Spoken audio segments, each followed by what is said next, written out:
Hello students, आप सभी का स्वागत है एक बार फिर से। स्टूडेंट्स, हम लोगों की एक सीरीज़ चल रही थी बायोलॉजी के 500 क्वेश्चंस की, एमसीक्यू क्वेश्चंस। उसमें लास्ट वीडियो लेक्चर में हम लोगों ने 24 क्वेश्चन तक डिस्कस किया था। आज के इस वीडियो लेक्चर में हम लोग उसके आगे के क्वेश्चंस को देखेंगे। तो स्टूडेंट्स, जो 25वां क्वेश्चन है कि वनस्पति विज्ञान के जनक, फादर ऑफ बॉटनी, तो फादर ऑफ बॉटनी थियोफ्रास्टस को माना जाता है। Option D will be your answer. Question number 26 है, सौंदर्य शास्त्र का अध्ययन करने वाले विज्ञान को क्या कहा जाता है? तो इसका आंसर होगा option B, aesthetics. Question number 27, कौन एक जीवित जीवाश्म कहलाता है? तो 27 में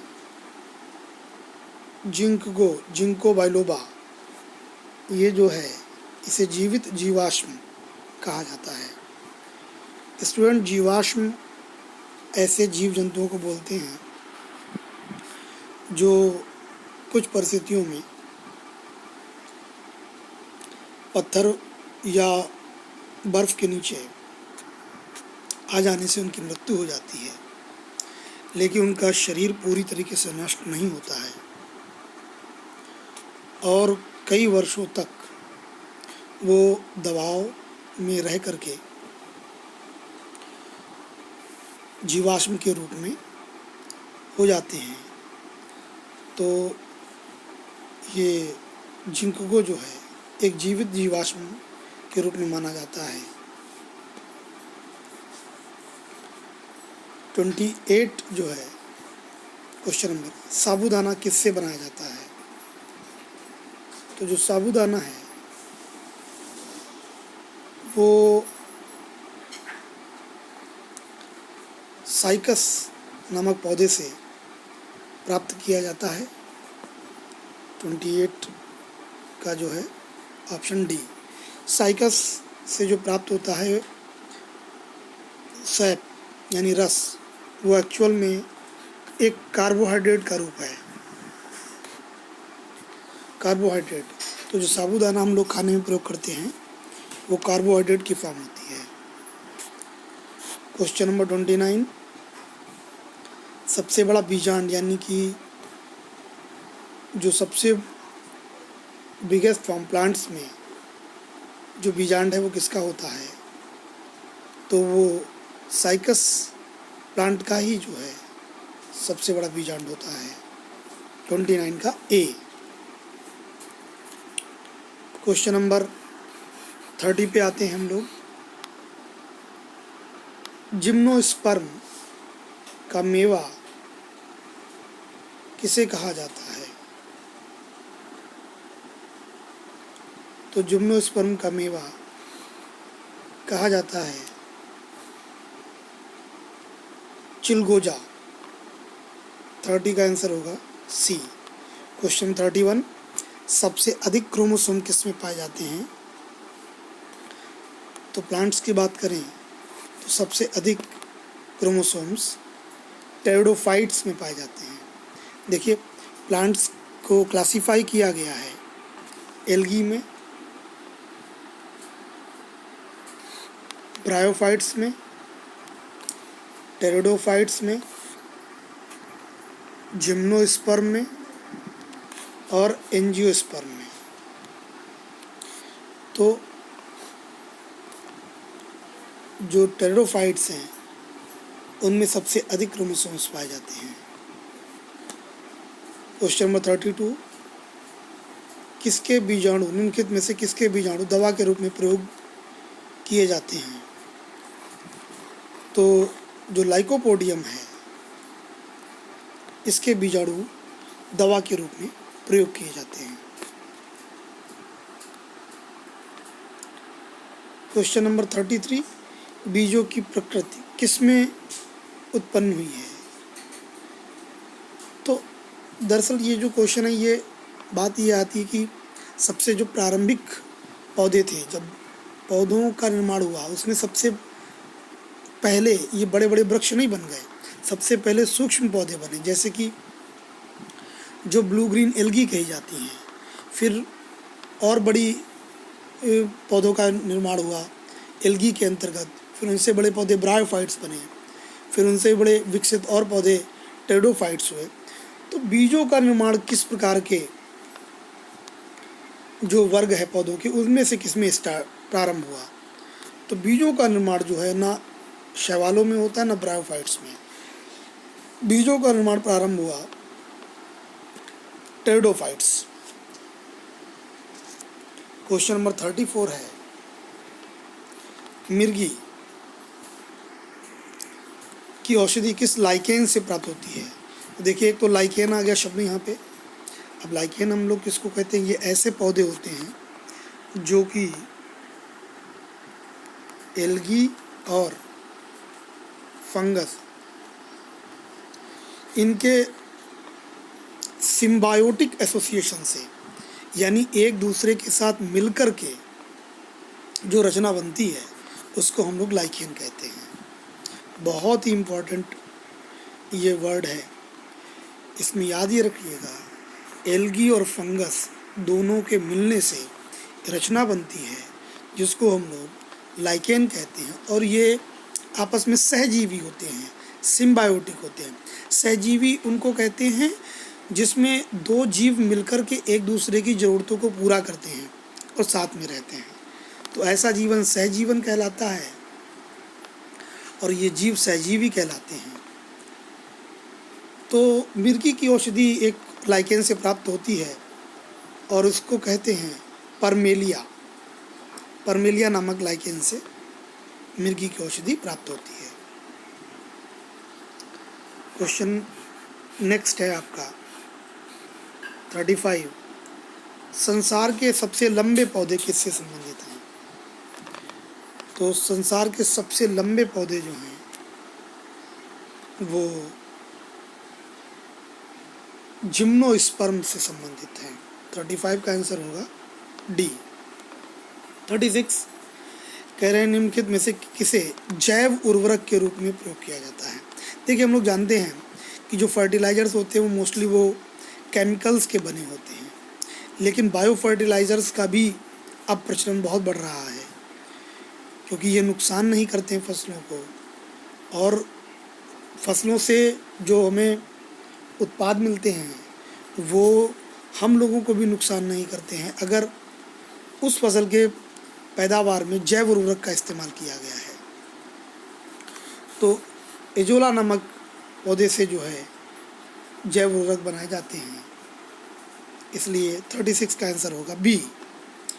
क्वेश्चन नंबर 37 है, एथलीट फुट नामक बीमारी किससे उत्पन्न होती है?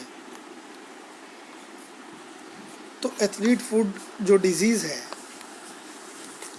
ये मैं बता दूं, इसमें ऑप्शन तो नहीं है, लेकिन ये एक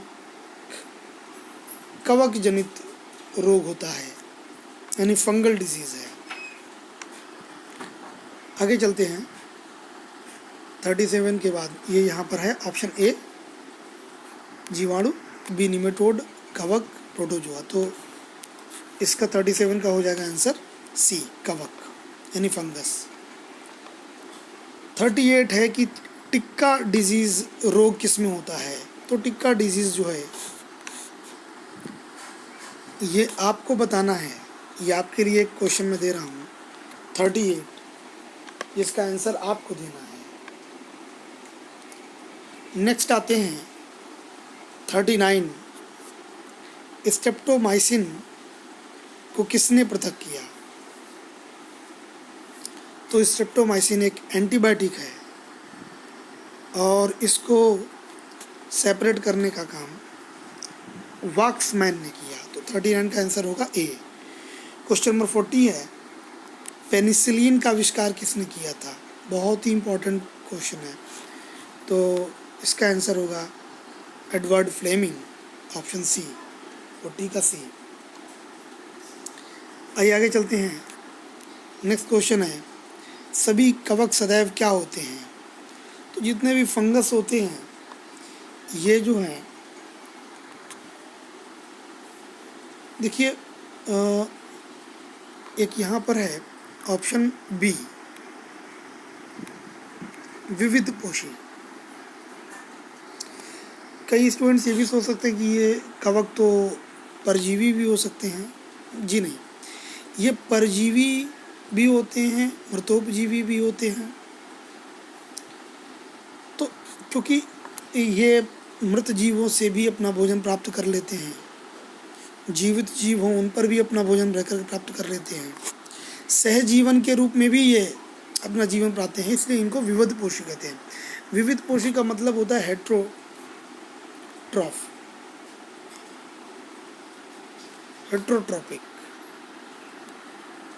देखिए न्यूट्रिशन का जब चैप्टर आप पढ़ेंगे तो उसमें जाएंगे तो वहाँ पर इस चीज़ को आप पाएंगे। हेट्रोट्रॉफ्स जो होते हैं, एक वर्ड आएगा ऑटोट्रॉफ यानी स्वपोषी, परपोषी, विविध पोषी। तो जितने भी फंगस होते हैं, कवक होते हैं, वो विविध पोषी होते हैं। क्वेश्चन नंबर 42 है, लाल सागर का लाल रंग किसकी उपस्थिति के कारण होता है? तो देखिए 42 में लाल सागर का जो लाल रंग है बहुत इम्पोर्टेंट है, ये एल्गी की वजह से होता है। एक ब्लू ग्रीन एल्गी होती है, या इसको जो कहते हैं बीजी है, ट्राइकोडिस्ट्रियम इरिथ्रियम नामक जो है एक ब्लू ग्रीन एल्गी होती है, जिसकी उपस्थिति के कारण लाल सागर को लाल कहा जाता है, उसको लाल रंग प्रदान होता है। 43 क्वेश्चन है, जंतुओं में होने वाली फुट एंड माउथ डिजीज़ किसके कारण होती है? तो ये फुट एंड माउथ डिजीज़ जो है ये वायरस से ओरिएंट होती है, वायरल डिजीज़ है। क्वेश्चन नंबर 44 है, खसरा यानी मीज़ल्स जो है किससे होता है? तो मीज़ल्स जो डिजीज़ है 44 की बात कर रहा हूँ मैं, क्वेश्चन 44, ये वायरल डिजीज़ होती है। नेक्स्ट क्वेश्चन है 45,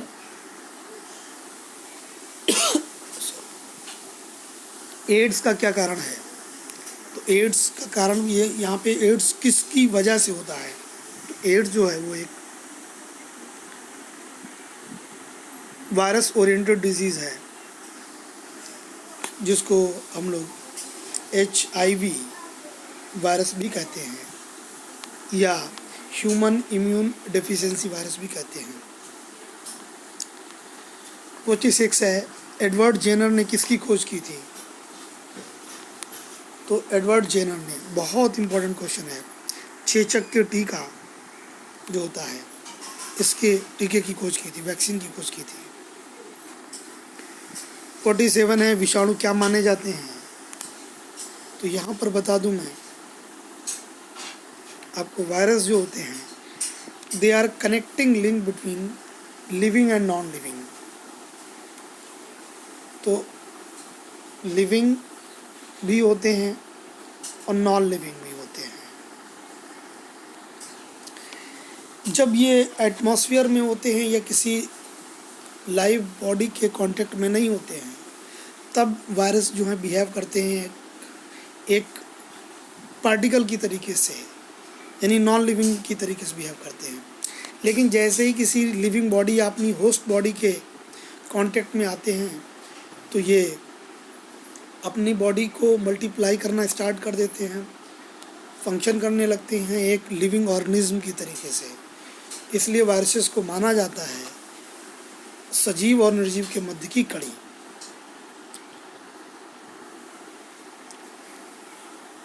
नेक्स्ट देखिए 47 के बाद में 48, सर्वप्रथम वायरस की खोज किसने की थी?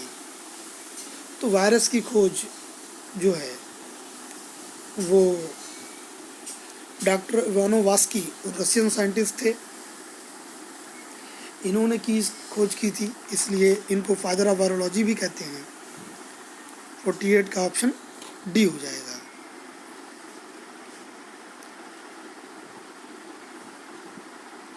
ऐसे 47 का मैंने नहीं बताया तो उसका भी ऑप्शन समझ लीजिए, सी हो जाएगा, सजीव और निर्जीव के बीच की कड़ी। 49 है कि दूध में जो खट्टापन आ जाता है, बहुत से लोग आप लोग जानते भी होंगे, दूध में जो खट्टापन है वो बैक्टीरिया की वजह से होता है। स्टूडेंट्स, आपको इस बैक्टीरिया का नाम बताना है कमेंट बॉक्स में। ये थे आपके आज के इस वीडियो लेक्चर के क्वेश्चंस। पार्ट 3 में हम लोग लेकर के आएंगे इसके आगे क्वेश्चंस। कोई क्वेरी हो तो प्लीज़ आप लोग कमेंट बॉक्स में जाके पूछ सकते हो। आज के लिए इतना ही, थैंक यू।